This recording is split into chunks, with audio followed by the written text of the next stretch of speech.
pada pagi hari ini saya akan presentasikan kalian tentang kota yang saya pilih, yaitu kota Munich atau München.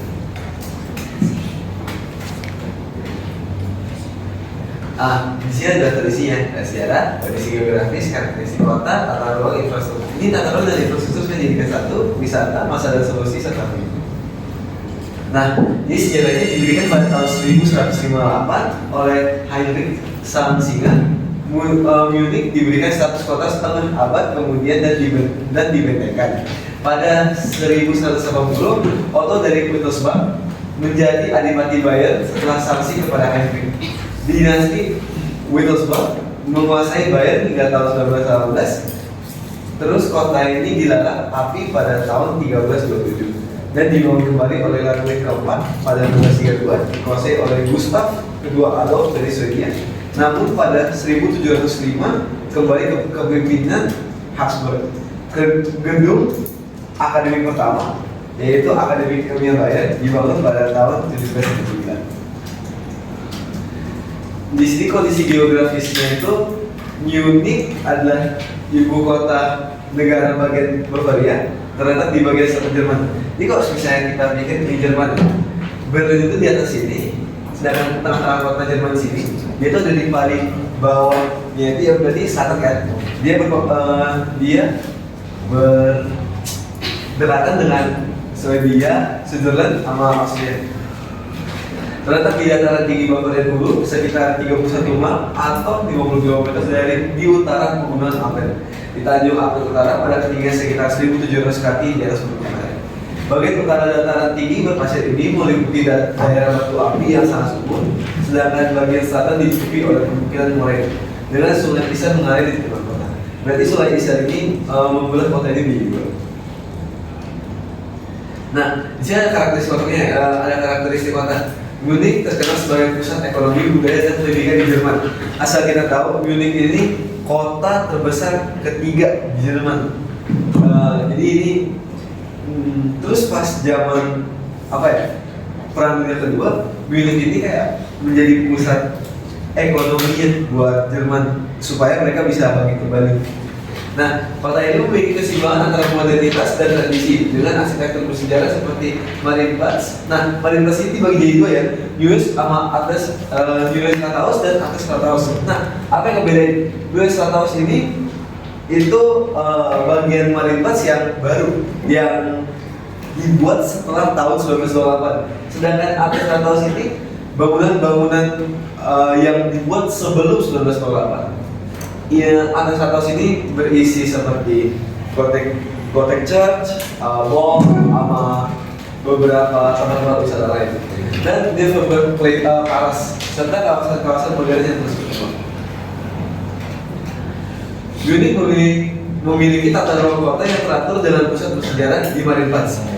Tadi aku lupa kasih tahu ya, kalau saya Marienplatz itu seperti yang punya Marsha yang ada tugu besar itu. Marienplatz itu menghubungkan jalan-jalan besar, jadi semua jalan besar pasti berhubungan sana. Jadi kalau misalnya kita mau pergi kemana-mana, pasti melewati Marienplatz. Dikelilingi oleh kawasan pemukiman, industri, dan komersial. Infrastruktur transportasinya sangat maju, termasuk jaringan transportasi publik yang efisien seperti U-Bahn dan S-Bahn. U-Bahn ini singkatan dari Underground Bahn, yang dimana U-Bahn ini kereta, tetapi hanya bekerja di bawah tanah. Sedangkan S-Bahn itu kepanjangan dari Stadtbahn, itu berlaku di bawah tanah di dalam kota Munich, dan di luar kotanya itu berlaku di atas permukaan. Munich juga terhubung dengan baik melalui jalur kereta api dan bandara internasional Franz-Josef-Strauß. Nah, di sini ada wisata-wisatanya ya. Jadi di sini kita bisa lihat Das Museum, museum yang berisi dengan sejarah kolonialisasi Belanda maupun yang lain-lainnya. Di sini ada BMW Museum, di mana ini menceritakan tentang BMW. Di sini ada Allianz Arena, ini tempatnya klub bola ternama milik Bayern, milik Munich, yaitu Bayern Munich. Terus di sini ada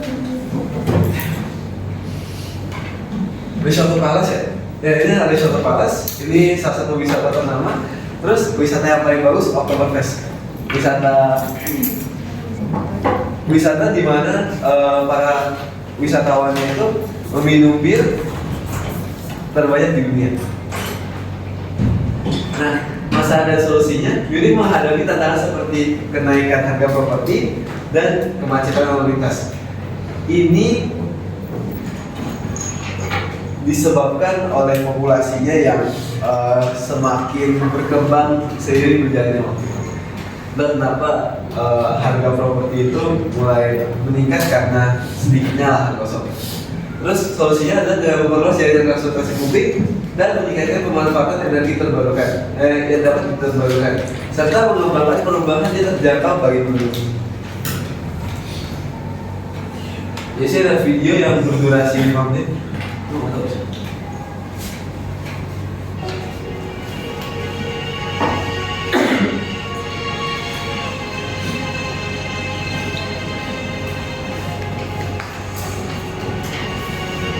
Dapat dilihat kok saya bangunan struktur itu kebanyakan itu berarsitektur gotik. Nah, arsitektur gotik itu apa? Arsitektur gotik itu arsitektur yang dulunya itu dipakai oleh kerajaan-kerajaan Romawi pada zaman dulu.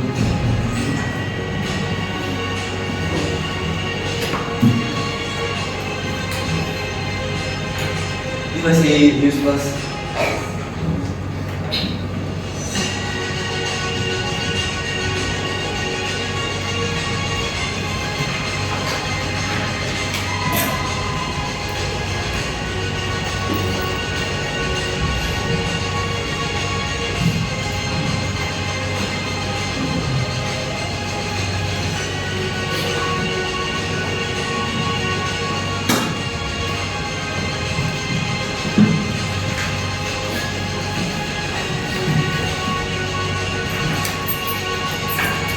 Ini basic, ini versi paras. Terus yang dari itu baru basic.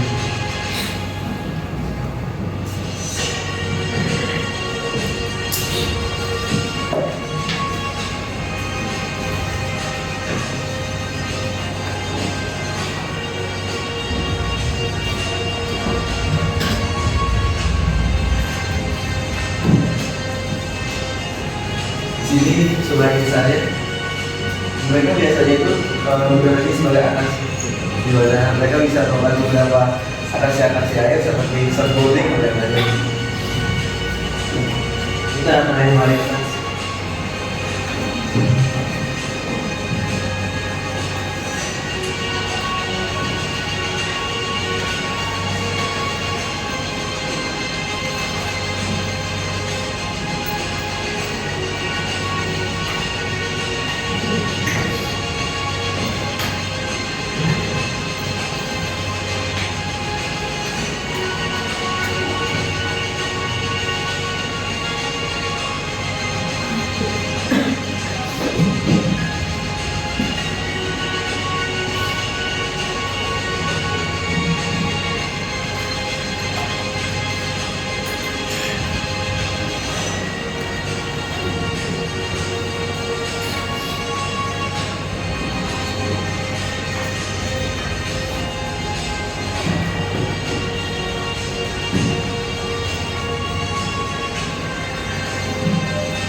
Jadi itu presentasi saya.